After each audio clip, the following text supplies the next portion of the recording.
ನಮಸ್ಕಾರ ವೀಕ್ಷಕರೇ, ಇದು ಸತ್ಯ.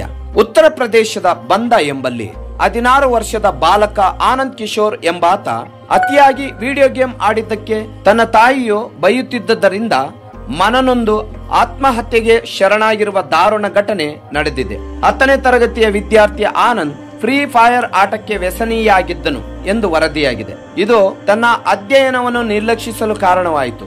ಘಟನೆ ನಡೆದ ದಿನ ಚೀಮಾರೆ ಹಾಕಿಸಿಕೊಂಡ ಆನಂದ್ ಮನೆಯಲ್ಲಿ ನೇಣು ಬಿಗಿದುಕೊಂಡು ಆತ್ಮಹತ್ಯೆ ಮಾಡಿಕೊಂಡಿದ್ದಾರೆ.